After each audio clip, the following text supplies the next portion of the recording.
Allô? Le professeur? Non, pas encore. Oui? Ah? Oui? Bon, je vais lui dire, dès qu'il aura fini. Parmi les nouvelles espérances données à l'homme, la plus grande n'est-elle pas de retrouver une part de sa jeunesse physique?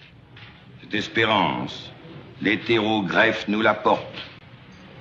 Mais l'hétérogreffe, c'est-à-dire la transplantation sur un être humain de tissus vivants ou d'organes prélevés chez un autre, n'était possible jusqu'ici que lorsqu'on se trouvait en présence de deux individus présentant une parfaite identité biologique.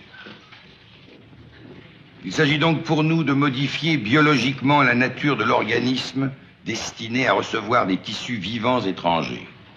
Une de nos méthodes consiste à détruire, au moyen de fortes radiations de rayons X, les anticorps qui font obstacle à l'hétérogreffe. Seulement ces radiations doivent pour cela être portées à une intensité telle que l'être humain n'y survit pas. On pratique alors l'exsanguination. On vide de son sang jusqu'à la dernière goutte le sujet irradié.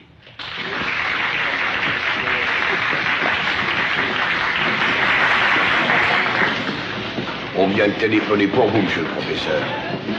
Qu'est-ce? L'Institut médico... la morgue, quoi. Il faut que vous y alliez tout de suite. Cher professeur, votre exposé à lui seul était déjà revivifiant. C'était passionnant, n'est-ce pas, Carl? Passionnant. Quel merveilleux avenir vous nous ouvrez. Pour ce qui est de l'avenir, madame, il faut quand même s'y prendre un peu plus tôt.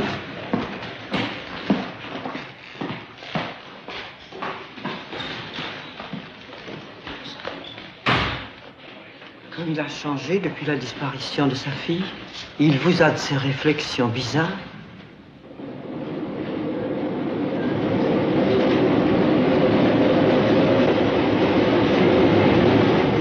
Cette histoire est évidemment bien étrange, mais ça m'a tout l'air d'être ça. Quand la fille du professeur Génessier a disparu de la clinique, il paraît que sa figure n'était encore qu'une plaie. Évidemment, cette disparition du masque épidermique confirme votre supposition. L'accident de voiture, les brûlures profondes au visage, puis le séjour dans l'eau. Avec les rats, docteur. Il faut y penser aux rats. Ah, c'est vrai. Ah, il n'en reste pas moins que le signalement de cette jeune noyée est également le même que celui de Simone Tessot. À tout hasard, j'ai convoqué M. Tessot, son père. De plus, tout n'est pas parfaitement clair. Moi, ce qui me semble curieux, c'est qu'on les repêchait complètement nus, sous un manteau d'homme. On ne voit pas en effet pourquoi la fille du professeur, désespérée d'être défigurée par un accident de voiture et voulant se noyer, aurait éprouvé en plein hiver le besoin de se déshabiller avant de se jeter à l'eau. Puis cette énorme plaie à la place du visage, c'est singulier. Les bords sont aussi nets que si l'on s'était servi d'un scalpel.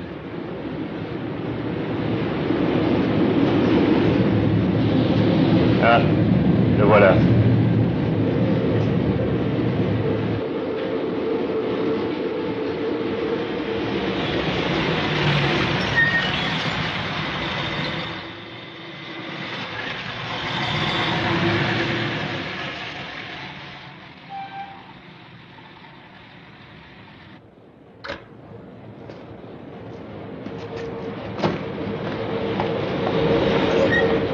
Docteur L'Herminier, inspecteur Parot du service des recherches dans l'intérêt des familles.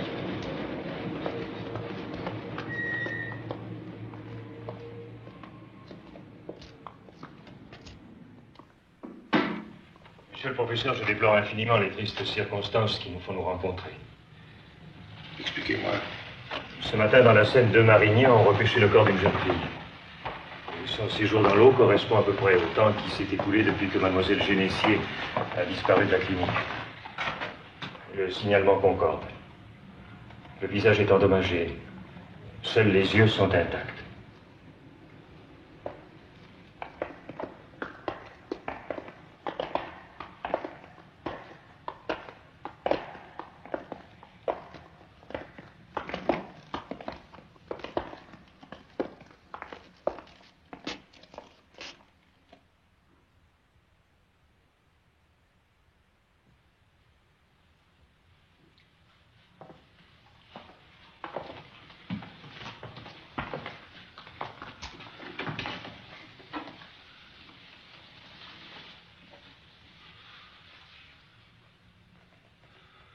C'est bien elle.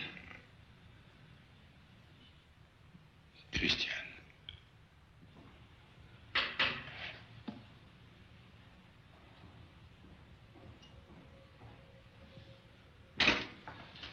Monsieur Tessot est là, docteur. Dites-lui que l'identification est faite et ne laisse aucun doute. Il ne s'agit pas de sa fille. Bien, docteur. Je l'avais convoqué au cas... Oui, bien sûr.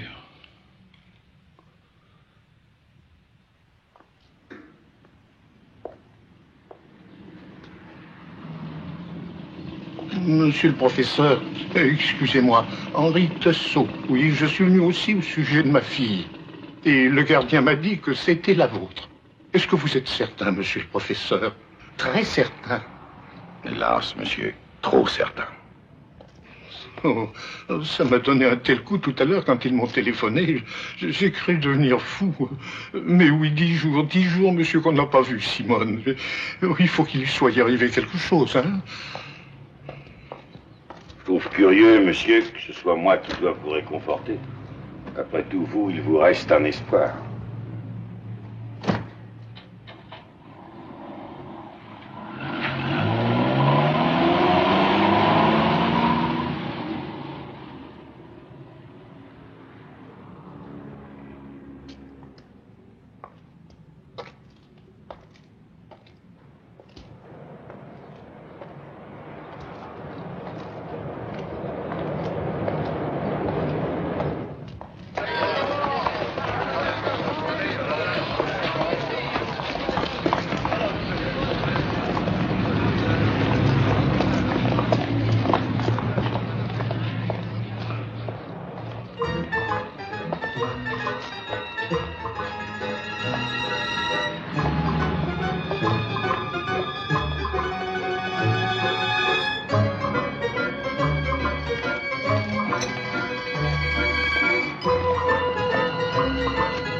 Comment ça va?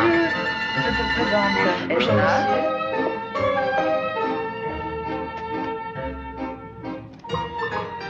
Au revoir. Bon, alors salut. Au revoir, Julie. Allez, au revoir. Au revoir. Si elle est très ennuyée, elle cherche une chambre. Trouve.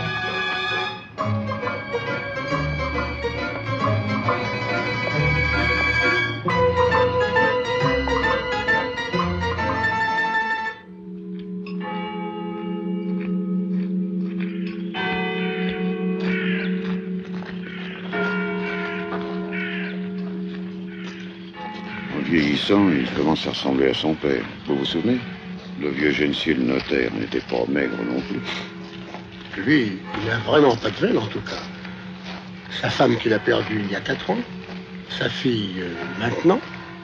On dirait Paris, la gloire, la fortune. Eh ben, total.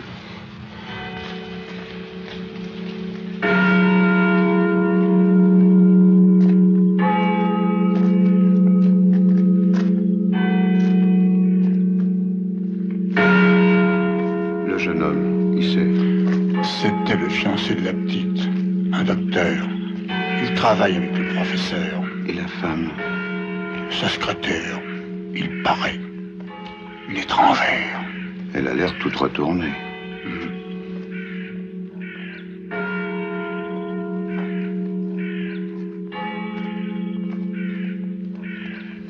Vous rentrez chez vous, mon petit. Au revoir, monsieur. Au revoir. Au revoir.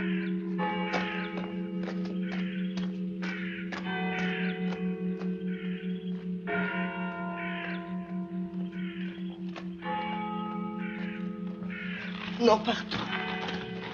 J'aime l'ordre.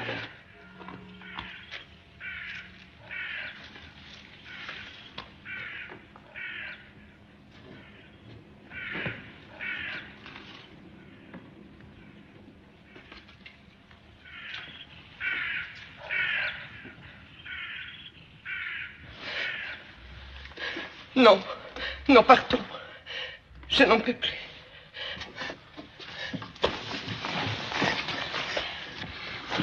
Tais-toi.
pas cette manie de fouiller partout.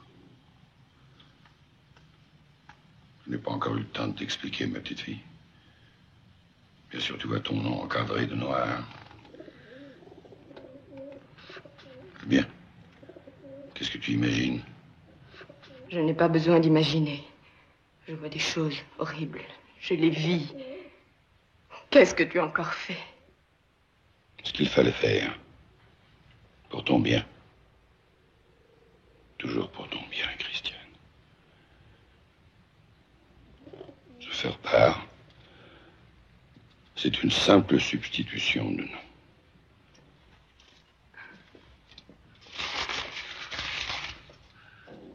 Puisque cette fille est morte à la suite de l'opération, j'ai pris un risque de plus. J'ai fait croire qu'il s'agissait de toi. Puisque tout le monde te croit morte, les gens n'approfondiront pas. Ils ne chercheront pas à savoir ce qui se passe ici, surtout. Christiane, ton masque. Prends une fois pour toutes l'habitude de porter ce masque. Où l'as-tu caché? L'habitude. Maintenant, je voulais dire, prends l'habitude de le porter pendant le temps qui nous sépare de la réussite. Ne pleure pas, ma chérie, je t'en supplie. Je réussirai, je te le jure. Je n'y crois plus.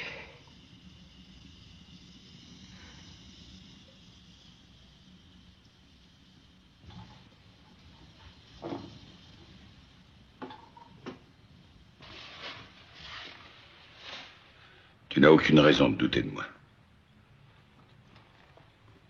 Bon Dieu, on sait ce que je vaux, non? Tu auras un vrai visage, hein? Je te l'affirme.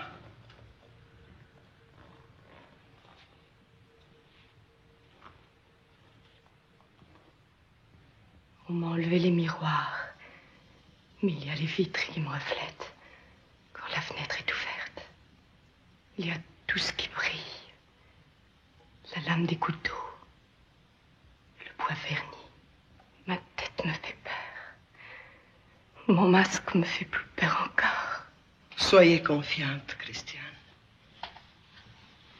Regardez-moi. Est-ce qu'il n'a pas déjà réussi sur moi? Vous aviez un visage, vous. Abîmé peut-être, mais pas détruit comme le mien. Il me ment. Il me ment parce qu'il sait que c'est sa faute. Sa faute? Un accident de voiture. Le hasard. Le hasard. Son besoin de dominer tout le monde, même sur une route. Il conduisait comme un dément. J'allais mourir après l'accident. Pourquoi a-t-il tout fait pour que je vive? Je voudrais être aveugle. Aveugle. Morte. Christiane.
l'appareil.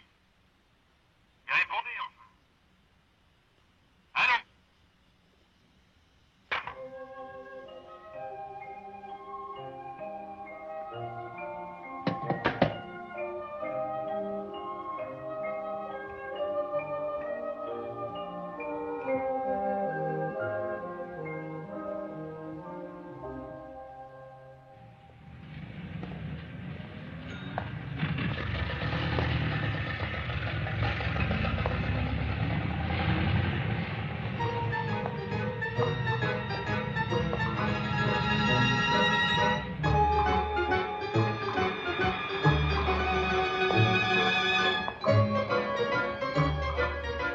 Je vois que vous êtes seule, mademoiselle.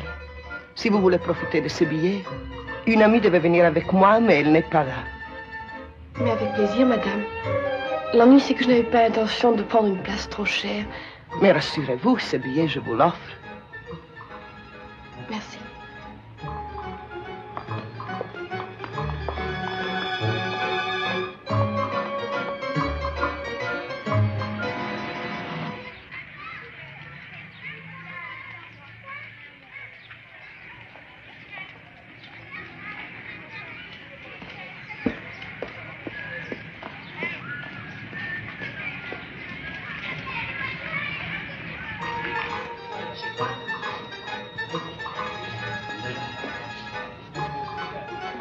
Excusez-moi, je suis en retard. Le cours a fini après l'heure. Ça ne fait rien. J'étais seulement impatient de vous apprendre la bonne nouvelle. La chambre que vous cherchiez. Ça y est, je l'ai. Pas possible. Comme je suis contente. Mais comment vous remercier? Vous me remercierez quand vous aurez vu la chambre. Je crois qu'elle vous plaira. Quel quartier? Un très joli quartier. Madame Désir? La même chose pour mademoiselle. Allons là-bas, j'ai la voiture. Les propriétaires sont des amis. Vous verrez, c'est plein d'arbres.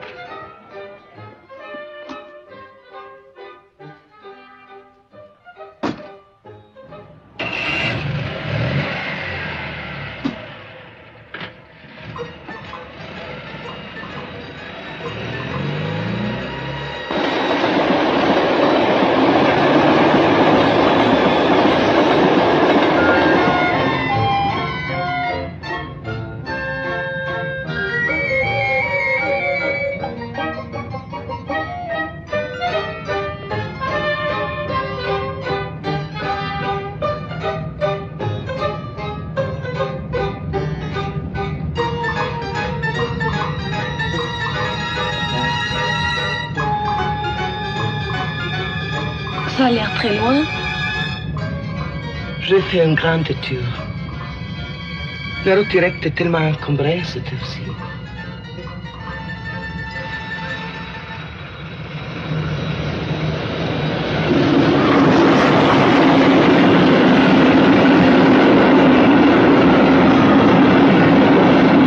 Et voici le train qui vous amènera tous les jours à Paris. Et en moins de 20 minutes. Est-ce que vous ne vous sentez pas un peu seul, si loin de votre famille? Si, un peu. Quelquefois.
Ces chiens.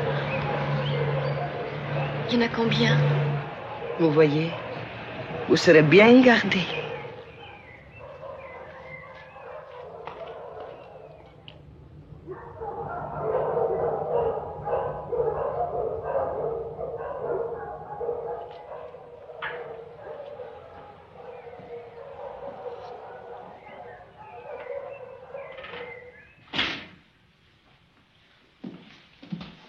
Mademoiselle Edna Gruber, Monsieur Dormeil. Heureux de vous rencontrer, mademoiselle. Un peu de Porto pour vous remettre de ce petit voyage. Non, merci, monsieur. Je ne voudrais pas trop m'attarder. Bon, voyons. Nous ne sommes pas si pressés.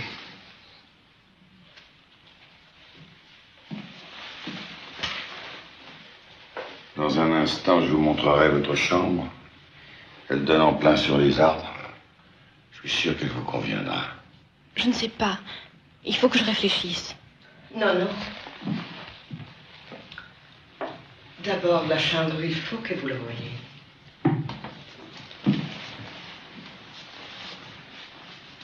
Évidemment, la nuit, on ne se rend pas très bien compte. Ce n'est pas ça, madame, mais la banlieue, vous comprenez, c'est pas très commode pour moi. Comment ça? Mais si. La banlieue, c'est très commode. Très commode. Peut-être bien après tout, mais je ne voudrais pas rentrer trop tard à Paris ce soir.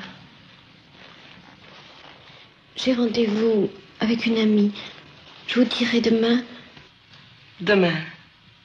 Il sera trop tard, mon petit.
Ça après le dîner. Mais cette fois, il faut que je prélève un greffon plus large. D'une seule pièce. Et sans coupure.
Story.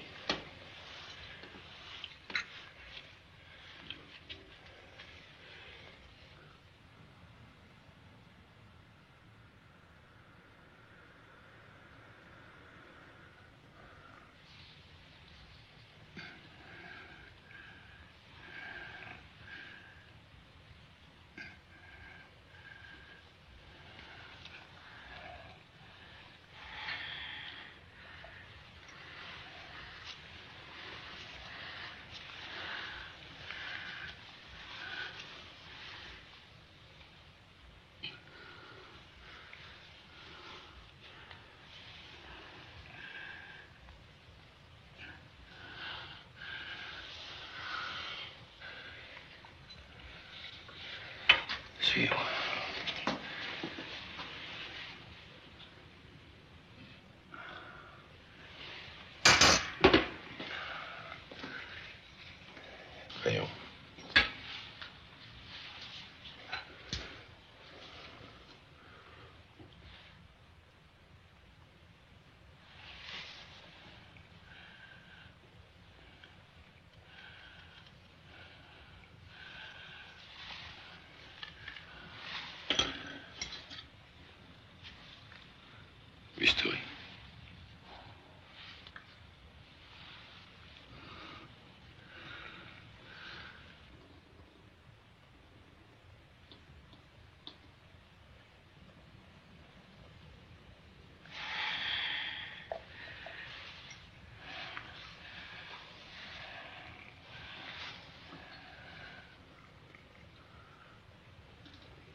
Grâce.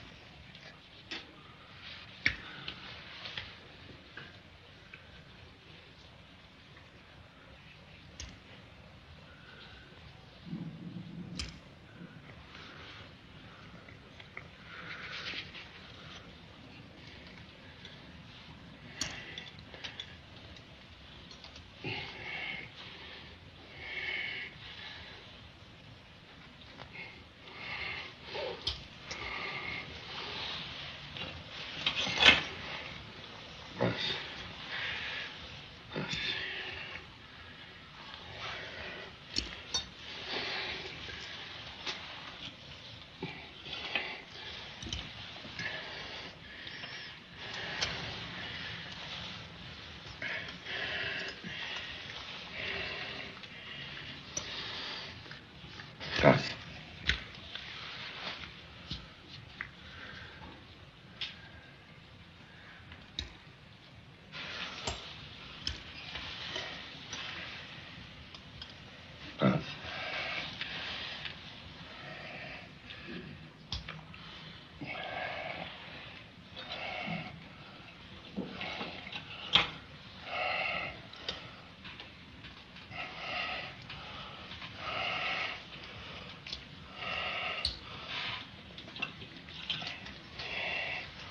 Grâce.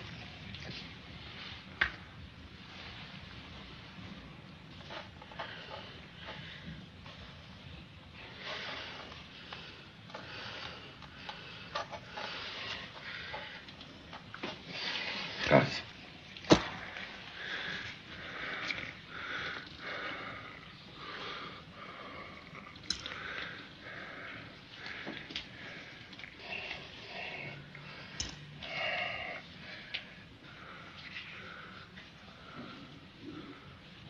Allons-y.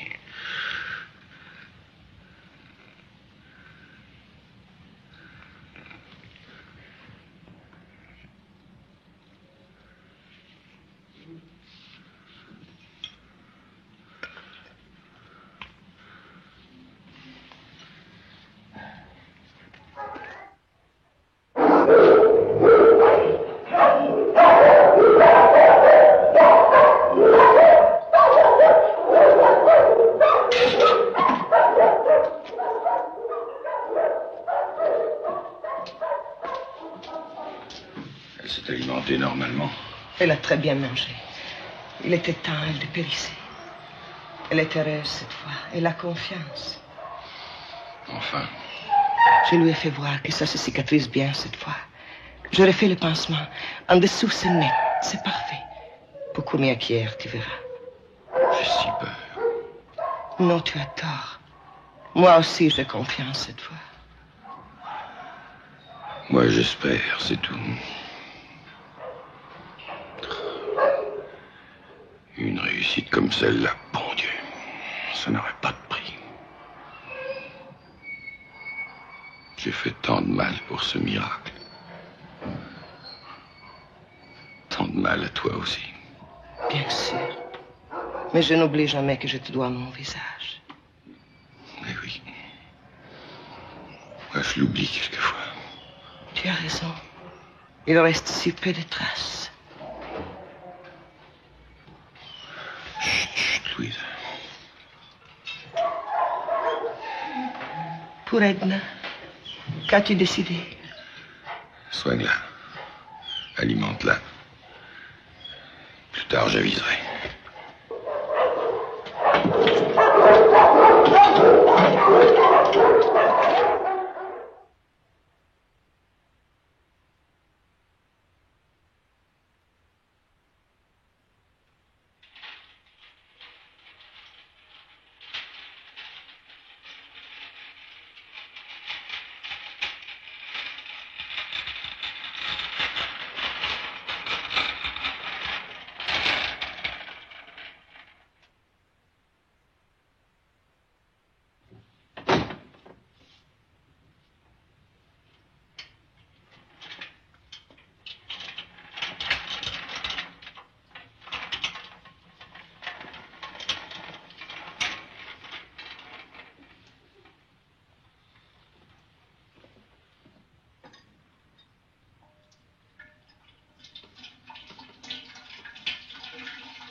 Edna, elle s'est échappée. Par là.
Pas d'autres détails qui aient retenu votre attention?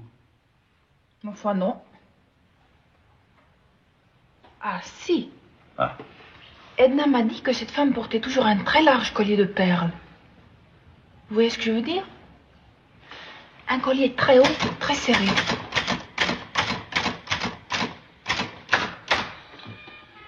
Oui, mais je n'en suis pas plus avancé.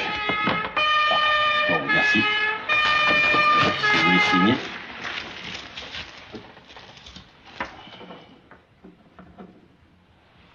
Allez, vous pouvez disposer, mademoiselle.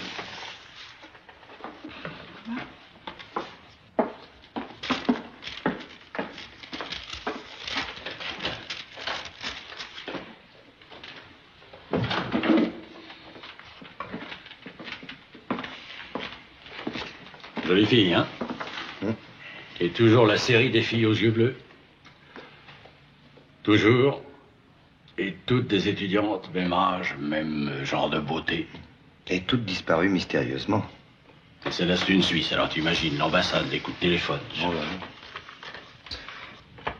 Dites-moi, puisqu'on est dans les séries des filles aux yeux bleus, la mienne, la petite, là, qu'est-ce que je fais d'elle? Bon, elle a fauché un truc dans un magasin. Oh bah, passe-lui un savon et laisse-la filer. Bon. Prends quand même son adresse. Ça peut servir.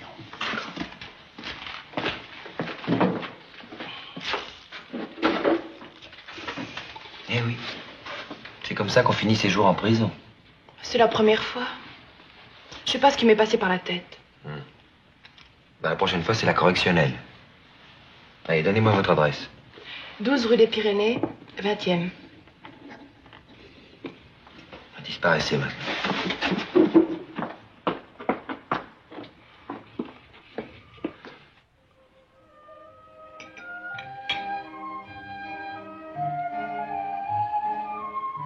J'étais sûr de réussir. Et dire que tu doutais de moi. Maintenant, tu as ton beau visage. Ton vrai visage. Tu vas pouvoir revivre. C'est vrai. Mais il faut aussi que je ressuscite pour les autres. Comment faire? Pour commencer, tu voyageras. Un grand voyage. Je te procurerai des papiers. Tu pourras te choisir un nom. C'est amusant, ça. Un visage nouveau. Identité nouvelle. Moi, Christiane, je vous trouve encore plus belle qu'avant. Comment dire? Avec quelque chose d'angélique que vous n'aviez pas.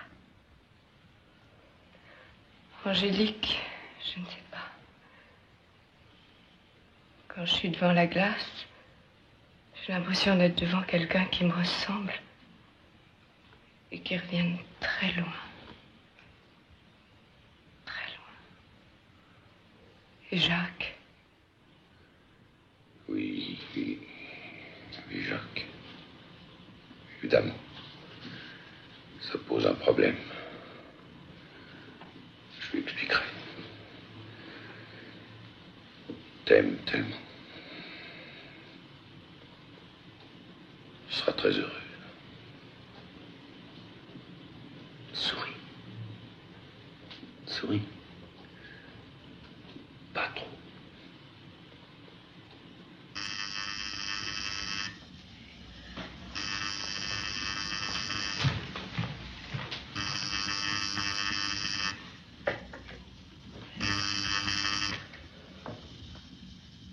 Allô, oui. Ah bon. Faites-lui un pain total. J'arrive tout de suite. Encore une urgence. Vous m'accompagnez. Je suis désolé, ma chérie.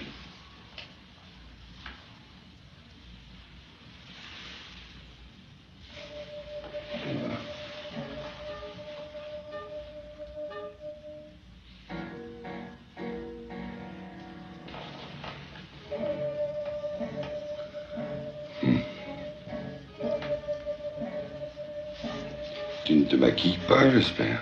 Non. Pourquoi?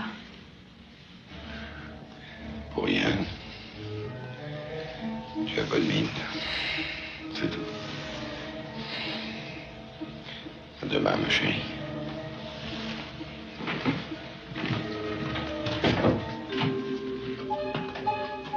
Je ne serai pas très longue. Je reviendrai vous dire bonsoir.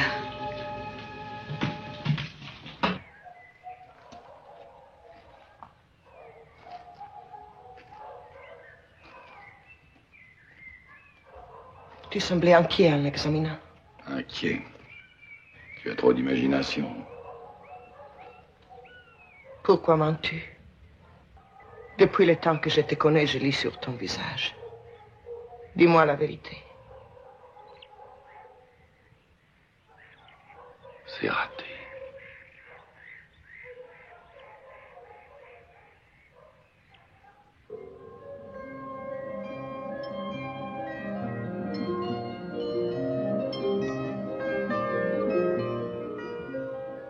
15 février. 20 février. Une semaine après la cicatrisation, quelques taches de pigmentation apparaissent.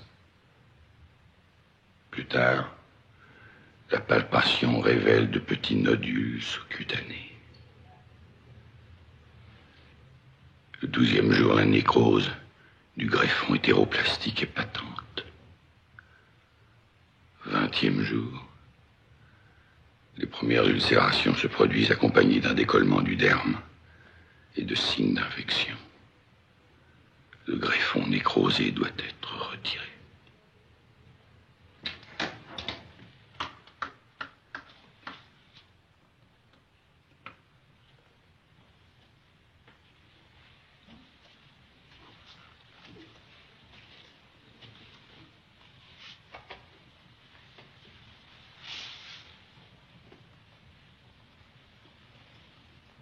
Christiane.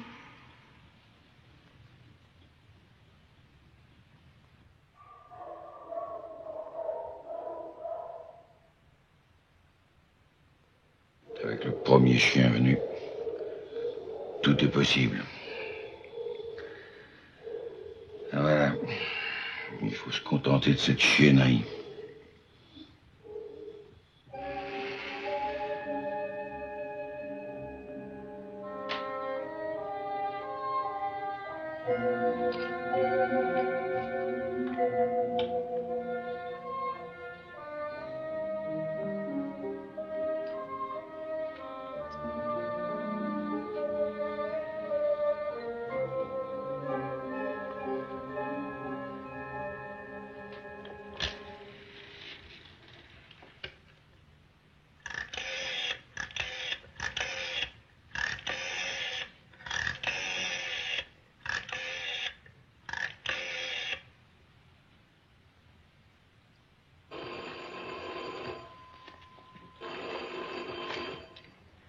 Allô? Allô? Allô, j'écoute. Mais parlez. Ah, que c'est agaçant. Mais répondez donc. Jacques.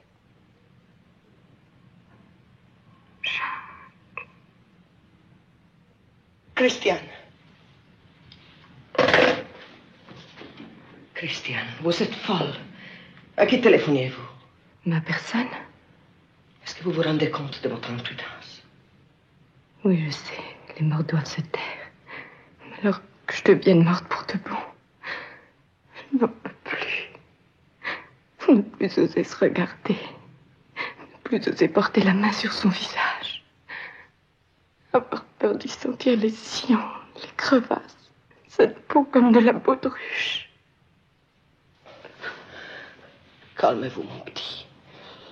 Faites-lui confiance. Il va réussir, j'en suis sûre. Vous mentez. Il ne réussira jamais, je le sais. Il continuera sur moi ses expériences comme sur ses chiens. Un cobaye humain. Quelle aubaine pour lui. Vous n'avez pas le droit de dire cela. Je veux mourir. Je vous en supplie. En bas, il y a des ampoules. Ces piqûres qu'on fait aux chiens quand tout a raté. Par pitié. Christiane, taisez-vous. Il faut me tuer. Je n'en peux plus. Non.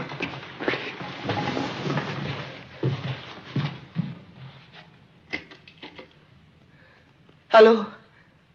Viens vite. J'en suis sûr, monsieur l'inspecteur, j'ai entendu la voix de Christiane. Oh, vous avez cru l'entendre. Et encore au téléphone. En avez-vous parlé au professeur Génissier? Bien entendu, mais pour lui, il n'y a aucun doute. Il a reconnu le corps de sa fille. Je sais bien, j'étais présent. Alors, qu'est-ce que vous voulez que je vous dise? C'est peut-être une plaisanterie de mauvais goût qu'on vous a faite. Tout de même.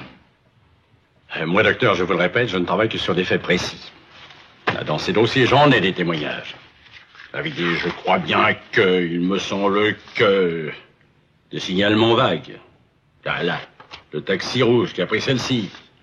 Là, la jolie femme au large collier de chien en perles qui accompagnait cette autre. C'est... Un collier de chien en perles? Oui, pourquoi? Ça vous rappelle quelque chose? Attendez. Oui, ça me rappelle quelqu'un.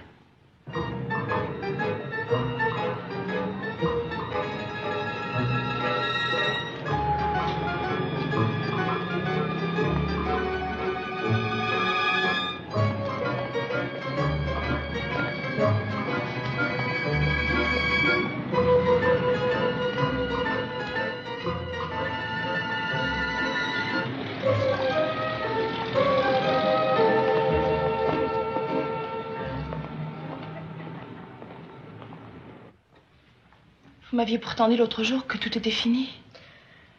Je l'espérais, mademoiselle Paulette Mérodon. Mais l'affaire a suivi la filière. On m'a trouvé trop indulgent. Alors, si je comprends bien, je suis fichu. C'est la prison. Le tribunal, d'abord. Le tribunal? Eh ben, tel que je les connais, mes parents, ils s'en remettront pas. Je pense à une chose. Il y aurait peut-être quand même un moyen d'éviter tout ça, mais...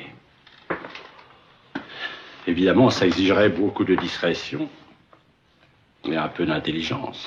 Oh, avec moi, pour la discrétion, vous n'avez rien à craindre. Et pour l'intelligence... Enfin, si c'est pas trop compliqué. Non, vous allez voir. Il s'agit simplement d'un petit service à nous rendre. Qu'est-ce qu'il faudrait que je fasse? Vous faire décolorer, pour commencer. Vous dites ça pour rire. Non, ce n'est pas le genre de la maison. Il faut que vous soyez plus blonde, beaucoup plus blonde. Ça, je sais pas si ça m'ira. Aucune importance. Ensuite, vous irez chez un médecin qui vous fera hospitaliser dans une clinique. Mais je suis pas malade. Vous direz quand même que vous l'êtes. Pour les détails, tu vas la mettre au courant. À la clinique, vous vous plaindrez de maux de tête. D'ailleurs, je vais vous noter tout ça par écrit. Je vais vous donner un mot pour le docteur Glaise. Le docteur Glaise. Qui vous remettra une lettre pour le docteur Génessier. Allô, docteur Jacques Vernon? Oui, c'est moi. Ah, bonjour, monsieur. Comment dites-vous? Non, attendez, je note. Paulette.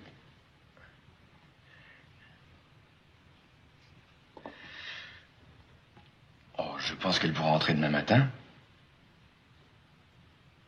Oui, soyez tranquille, je ne la perdrai pas de vue. Oui, bien sûr, ce n'est que pour vérifier une hypothèse. C'est ça. S'il se passait quelque chose, je vous avertirai aussitôt. Au revoir, monsieur.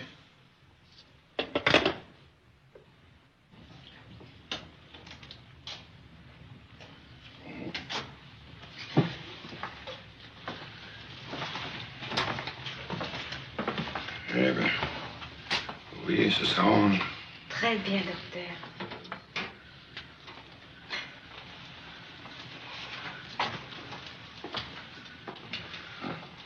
Mademoiselle est entrée ce matin. Médecin traitant. Docteur Glaise. Voici sa lettre.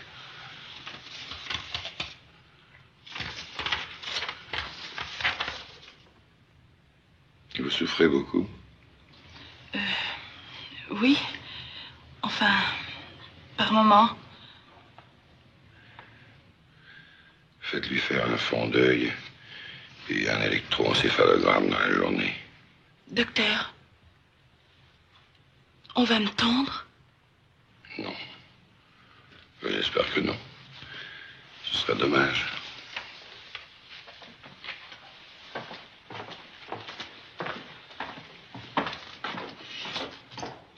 Un électroencéphalogramme.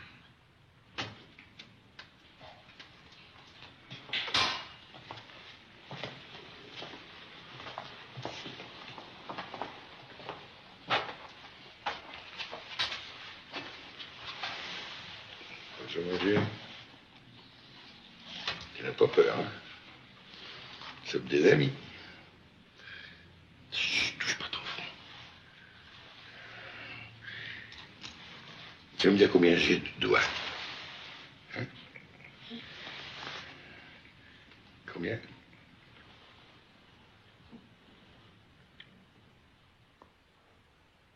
Combien? 3.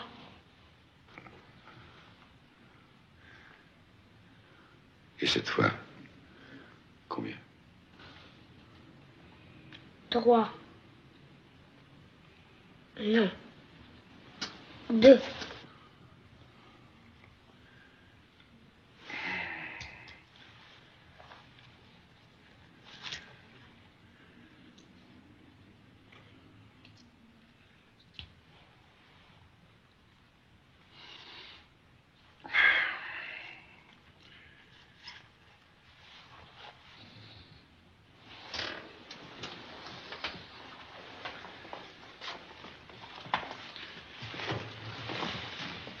Alors, docteur, qu'est-ce que vous en pensez?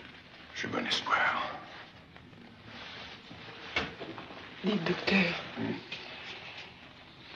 me le sauverez. Bien sûr. Ayez confiance, allez.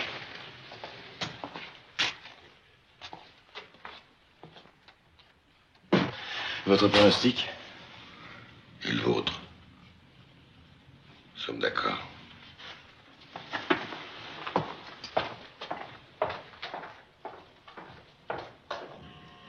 Fermez vos yeux. Ouvrez les yeux. Fermez-les.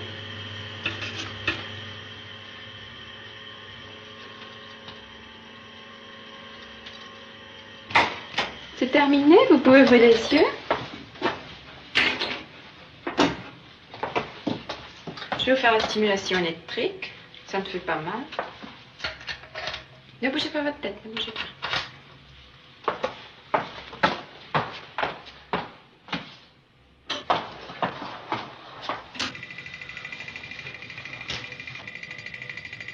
Fermez. Continuez.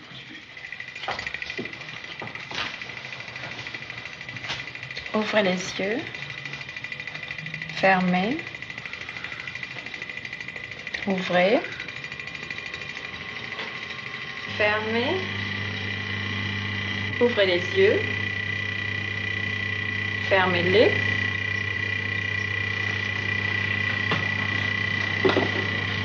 Ouvrez. Fermez. Faites-moi apporter le tracé dès que vous aurez terminé. Bien, monsieur. Ouvrez vos yeux. Fermez-les. Voilà.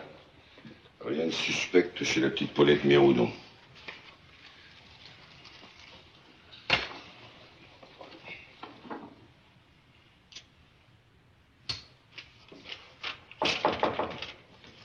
Entrez. Monsieur, le 15 a une hémorragie. Allez donc voir ça, Jacques. Bien, monsieur.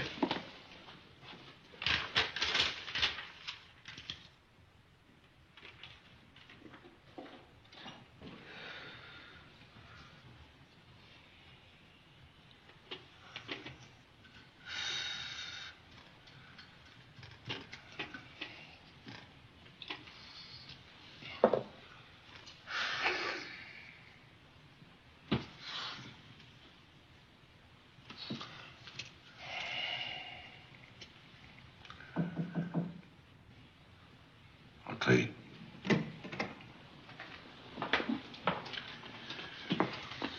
Voici le tracé, monsieur. Bon. Aucune altération dans le tracé, ça. Faites-la sortir ce soir. Ça nous libérera un lit. Nous risquons une urgence cette nuit. Bien, monsieur.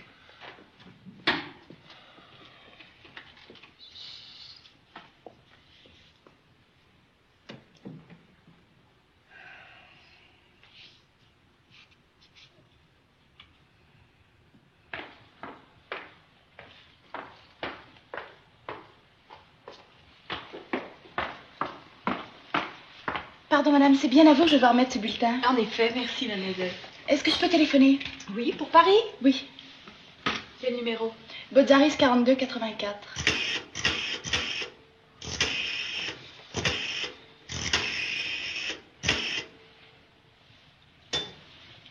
Merci. Allô, maman? C'est Paulette. Non, non, tout va bien. J'arrive. À tout de suite. Merci. Combien je dois? Oh, rien du tout. S'il vous plaît, qu'est-ce qu'il y a comme moyen de transport pour aller à Paris? Ah, vous avez l'autobus à gauche en sortant au rond-point. Un petit quart d'heure à pied. Merci, madame.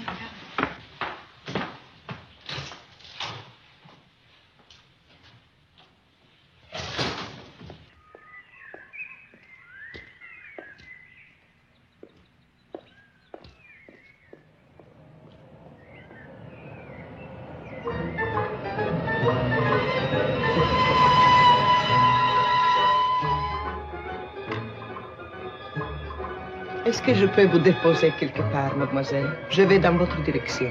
Oh, avec plaisir, madame.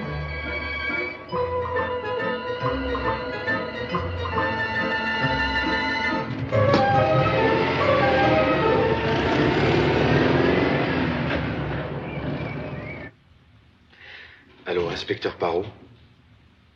Ici Jacques Vernon. Comment, docteur? Elle est déjà partie? Eh bien, ça ne traîne pas dans votre clinique. En tout cas, on ne peut pas dire qu'on les séquestre. Vous, qu'est-ce que je vous disais? Nous allons quand même nous assurer qu'elle est bien rentrée chez elle. Je vous remercie de nous avoir avertis. Au revoir, docteur.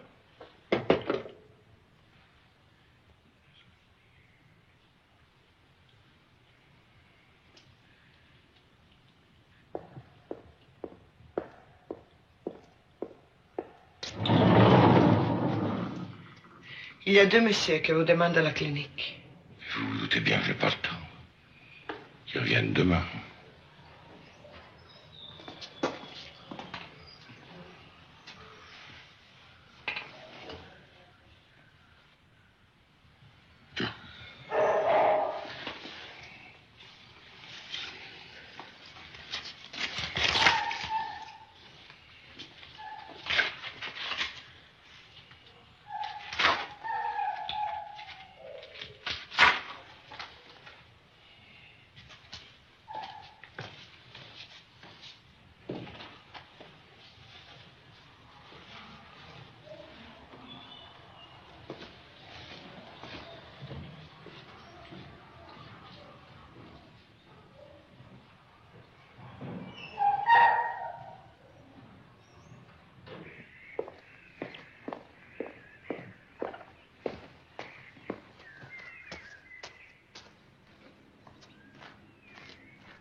Bonsoir, messieurs.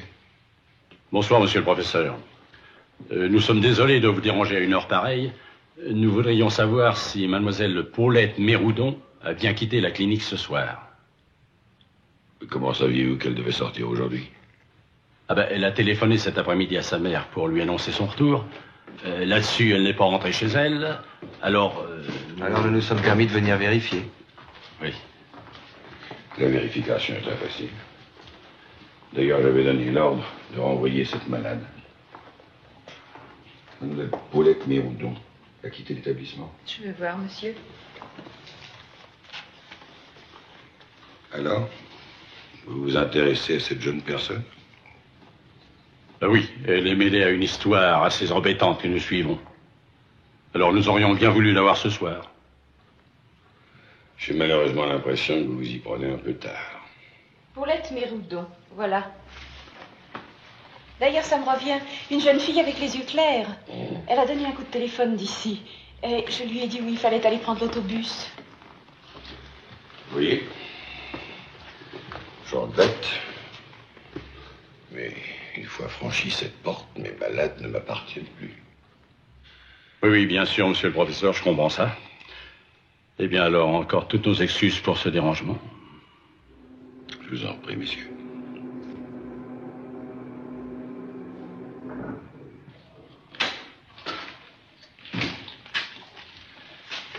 Eh bien alors, bonsoir, monsieur le professeur. Bonsoir. Mon petit Jacques, puisque vous sortez, soyez gentil de raccompagner ces messieurs.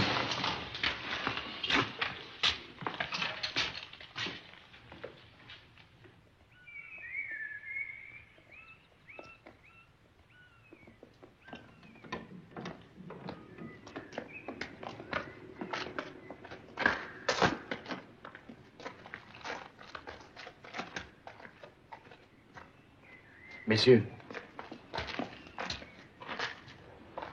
je m'en veux de vous avoir donné inutilement tout ce travail. Bon, ça n'a pas d'importance, docteur. Les fausses pistes, vous savez, on en a l'habitude. Ah oui, ça. Et puis, je me mets à votre place. On se fait un tas d'idées. Oui. Toutes ces coïncidences. Je voulais en avoir le cœur net. Eh ben, ça y est, nous en avons le cœur net. Et puisqu'on parle de cœur, je suis sûr que, pour vous, ça va s'arranger. De ce côté-là. Vous êtes jeune, docteur. Vous avez la vie devant vous. Oui. Merci, messieurs. Au revoir.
Christian, lâchez ça.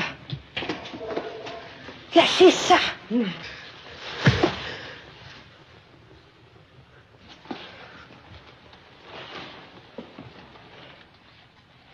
Pourquoi ça?